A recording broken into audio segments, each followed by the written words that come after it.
గౌరవ ఎమ్మెల్యే గారికి మరియు తోటి తహసీల్దార్లకు మరియు గ్రామాల ఎంపీటీసీలు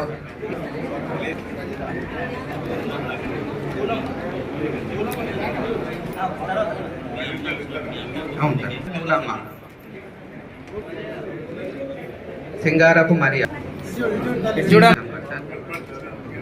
సింగారపు చెట్ల నీలిమ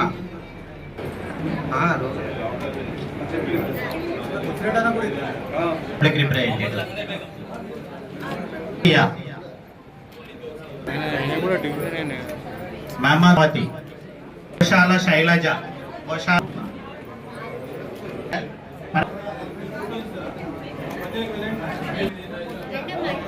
తర్వాత రావాలి.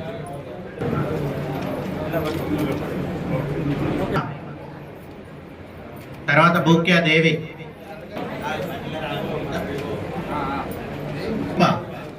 కందికంగి వెంకటలక్ష్మి. కౌన్సిలర్స్ ఎవరు ఉన్నా కూడా దయచేసి స్టేజ్ దగ్గర ఆకోజు కల్పన.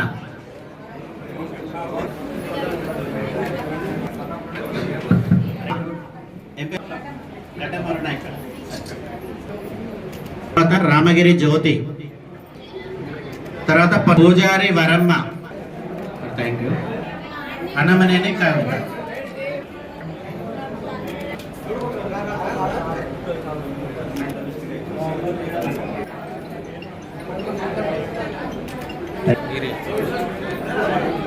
ఈరంటే వెంకటమ్మ.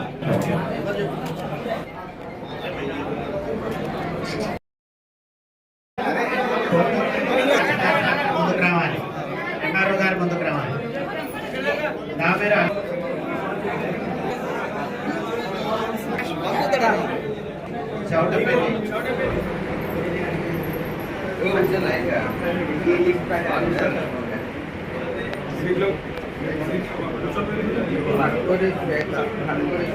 ముఖ్యంగా ఇప్పుడు మన ముఖ్యమంత్రి గారు జూలై 1 నుండి 15th ఆగస్టు లోపల 2 లక్షల రుణమాఫీ ఒకటి, అలాగే రైతు భరోసాని, రైతు బంధును రైతు భరోసాని మార్చడం జరిగింది.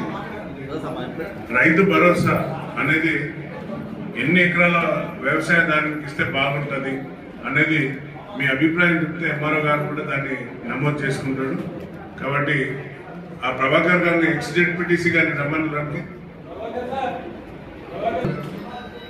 రైతులు కూడా వాళ్ళ నాయకులు కూడా రైతులు కూడా, కాబట్టి మీ అందరి నుండి ఎంఆర్ఓ గారికి ఫీడ్బ్యాక్ ఇస్తే ఇది ప్రభుత్వానికి పోతుంది. కాబట్టి రైతు రుణమాఫీ తర్వాత రైతు భరోసా, ఇప్పుడు ఏదైతే మనకు కేసీఆర్ ప్రభుత్వంలో టింగ్ అని పడతాయన్నారు, దాని మీద చాలా మొత్తం అవకతవకలు, తర్వాత మొత్తం స్కామే అని శ్వేతపత్రం కూడా దానిపైన గౌరవ ముఖ్యమంత్రి గారు బట్టి విక్రమార్క గారు, మన డిప్యూటీ సీఎం గారు దానిపైన మనందరికీ శ్వేతపత్రాన్ని కూడా విడుదల చేసిండ్రు.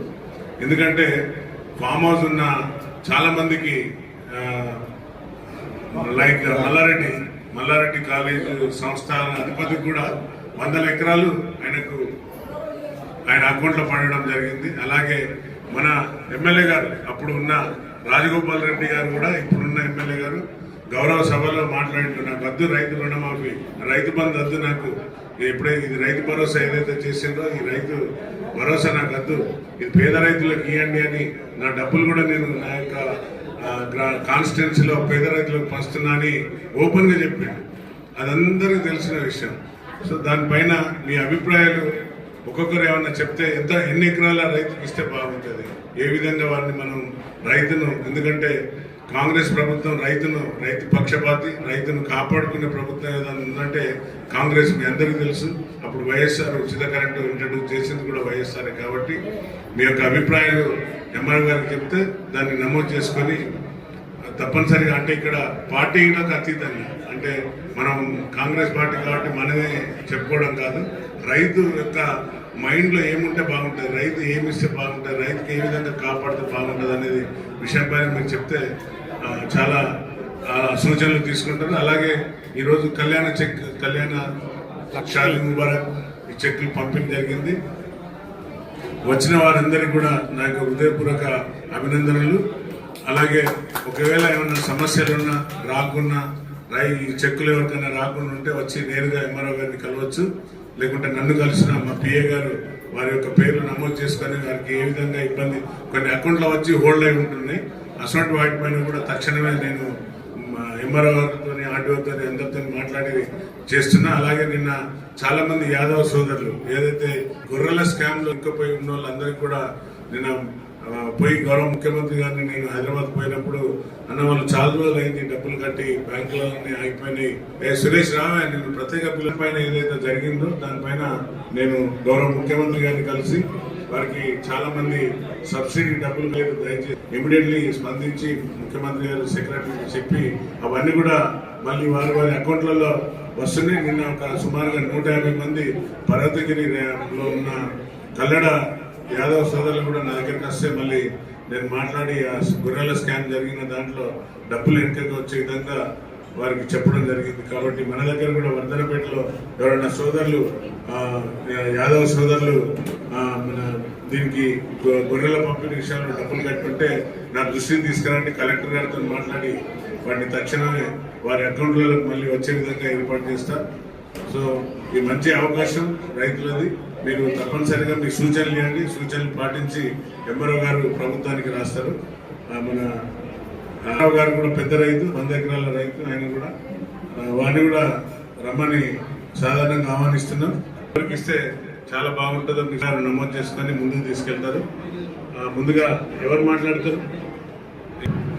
ఈరోజు కళ్యాణ లక్ష్మి అదేవిధంగా సాద్ ముబారక్ చెక్కులు పంపిణీకి వచ్చినటువంటి మన యొక్క ప్రియతమ నాయకులు ఎమ్మెల్యే గారికి మరియు బ్లాక్ కాంగ్రెస్ పార్టీ అధ్యక్షులు రాజిరెడ్డి గారికి మన యొక్క స్థానిక ఎంఆర్ఓ గారికి అదేవిధంగా